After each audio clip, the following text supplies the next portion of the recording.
Disposal of radio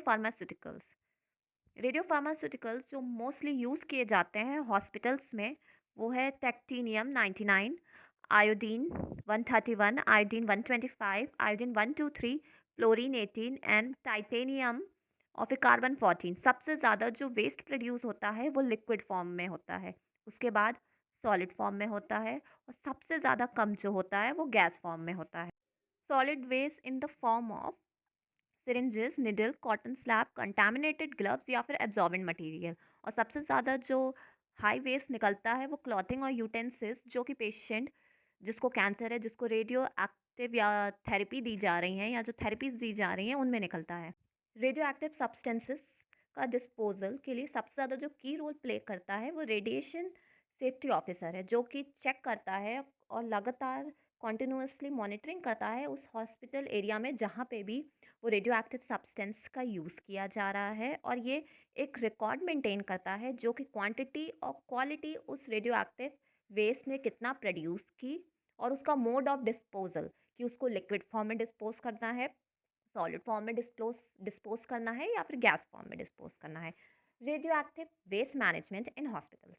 radio active waste management in hospitals के case में ये होता है, सबसे पहले हम कलेक्शन करते हैं उस वेस्ट का और फिर उसे डिस्पोज करते हैं। ये जो कलेक्शन होता है, ये एक पर्टिकुलर एरिया डिसाइड किया जाता है जहाँ पे ही कलेक्शन किया जाता है, और वहाँ पे ही अलग अलग बिन्स रखे होते हैं जिनमें अलग अलग रेडियो एक्टिव सब्सटेंसेस रखे होते हैं जिनकी हाफ लाइफ डिफरेंट होती है।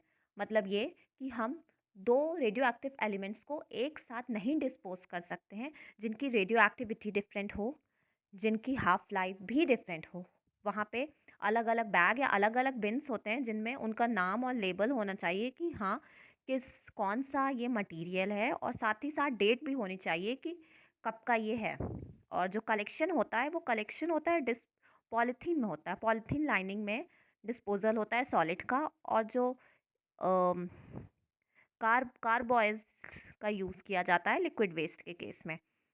ईच पैकेट पे प्रॉपर लेबलिंग होती है और मोड ऑफ डिस्पोजल होता है। Radioactive waste disposal.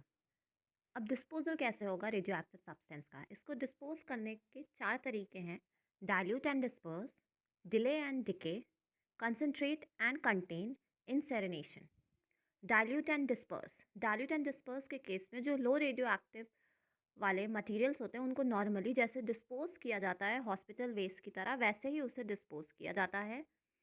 Delay and decay में एक स्टोरेज रूम होता है जिसमें जो कि प्रॉपर वेंटिलेटेड होता है, जिसमें एग्जॉस्ट सिस्टम होता है। इसमें जो रेडियो एक्टिव वेस्ट होते हैं जिनकी बहुत ही कम हाफ लाइफ बची होती है, अराउंड 1 मंथ जिनकी बची होती है, उनको स्टोर किया जाता है, और फिर अराउंड कुछ टाइम बाद उसको निकाला जाता है जब उनकी 0.1% ऑफ ही वो बचते हैं। एक्टिविटी जब उनकी 0.1% ही जब बचती है, तब उनको वहाँ से निकाल के देन दूसरी जगह जहाँ डिस्पोज किया जाता है वहाँ डिस्पोज कर सकते हैं।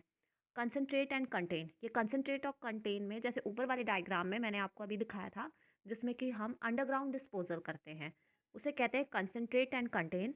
इंसेरेनेट के केस में ये होता है कि इसकी जो बल्क होता है, बल्क वेस्ट को हम इंसेनरेट करते हैं, जिसमें वो ऐश फॉर्म में कन्वर्ट हो जाता है और फिर हम उसको डिस्पोज करते हैं। Delay and decay system. इस डायग्राम में हम देख सकते हैं डिले एंड डिके सिस्टम कैसे दिया हुआ है, जिसमें कि दो आइसोलेशन वार्ड है। यहाँ पे पेशेंट 1 है, यहाँ पे पेशेंट 2 है।